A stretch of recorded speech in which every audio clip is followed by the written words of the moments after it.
what about the cat wearing the tiny cape? This tropical pavilion is filled with hidden stories and tiny discoveries. You can also download the wallpaper and coloring page on my Ko-fi if you'd like to explore and color this artwork yourself.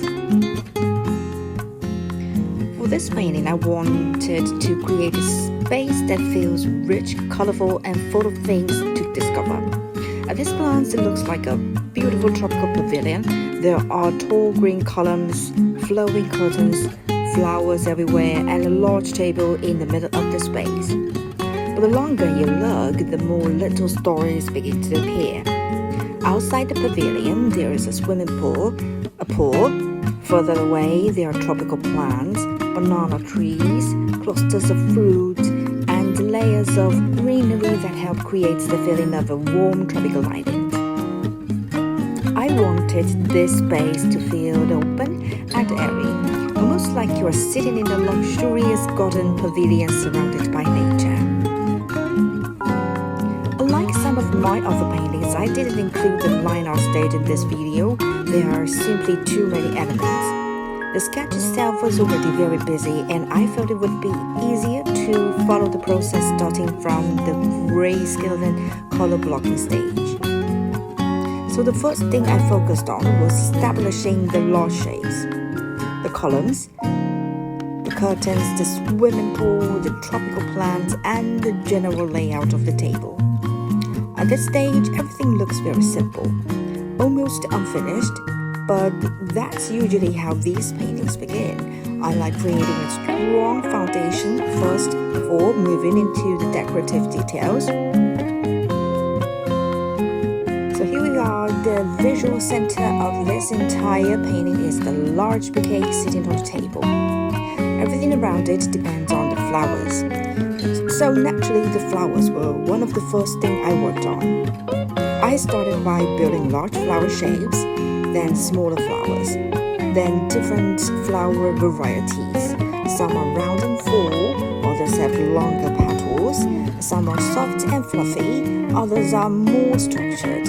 I wanted the bouquet to feel abundant, like it had been collected from many different gardens and arranged together into an overflowing centerpiece. The flowers also helped establish the overall color palette for the rest of the artwork, because once the flowers are defined, the surrounding objects need to work with them. One thing I spent a lot of time on was creating depth inside the flowers. I wanted the petals to feel light and almost transparent, almost glowing. To achieve that, I worked in many layers. Sometimes painting, sometimes blending, sometimes softening edges, and then rebuilding them again. I wanted viewers to feel like the petals overlapped naturally, as if each flower were unfolding layer by layer. Even though there are many flowers, I still wanted each one to have its own personality. Some flowers are dramatic, some are delicate, some are loud, some are quiet. Together, they create a dense floral world that immediately attracts your attention. Once the flowers were established, I started working on the environment surrounding them. The tropical plants were actually surprisingly straightforward. The colors came through fairly quickly. I already knew I wanted bright greens, warm yellows, and cool blue water. So there wasn't a huge amount of color experimentation here. Most of the work was simply building layers of details, adding leaves, adding patterns, adding texture, adding more visual interest into every corner. I especially enjoyed painting the banana trees. The hanging fruit clusters helped create a sense of abundance and richness, almost like the environment itself is overflowing with life. Eventually, it was time to work on the cat. At first, the cat was actually very simple, just sitting quietly in front of the bouquet.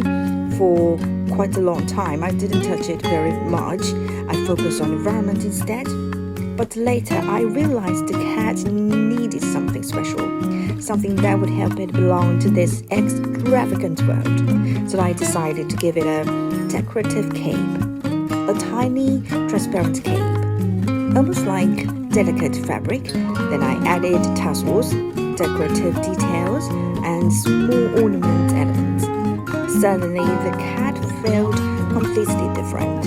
Instead of being an ordinary cat, it became a character. A sleepy little aristocrat sitting proudly in the middle of this tropical fantasy. And honestly, I love the fact that it's yawning. It looks dramatic and elegant, but also completely uninterested in all the luxury around it. The curtains are one of my favorite parts of this painting.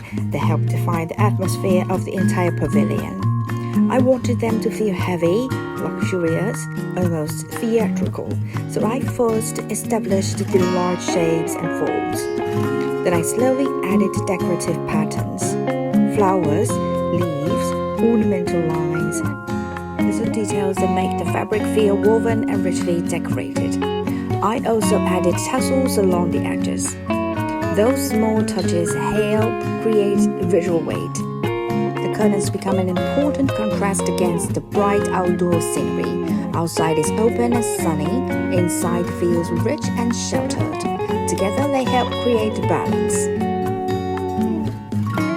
Near the top of the pavilion there is a chandelier. The space doesn't actually need a chandelier, it's already bright, it's already open, but I felt the chandelier would add another layer of elegance. So I gave it crystal-like decorations, small hanging ornaments, reflective details. It helps fill the upper part of the composition and creates another point of visual interest. Especially because viewers often focus on the flowers first, the chandelier encourages their eyes to travel upward.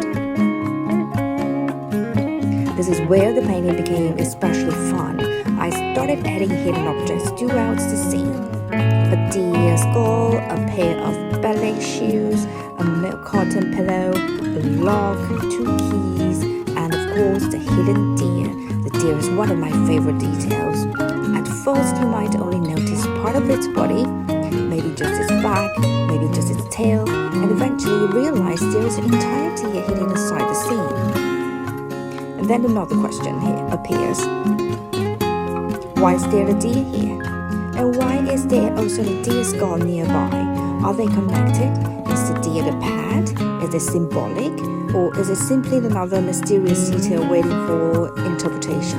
I love leaving these questions unanswered because it allows viewers to create their own stories. As I reached the final stages, most of my time was spent refining, adding, adjusting, balancing, tiny details everywhere. Small decorations, extra textures, additional colors, little discoveries hidden throughout the composition. This is usually my favorite part of the process because the painting slowly transforms from image into a world. Something viewers can explore rather than simply look at. And that's really what I hope people experience when they see this artwork. Not just flowers, not just a cat, but a place filled with stories. A place where every corner offers something new to notice.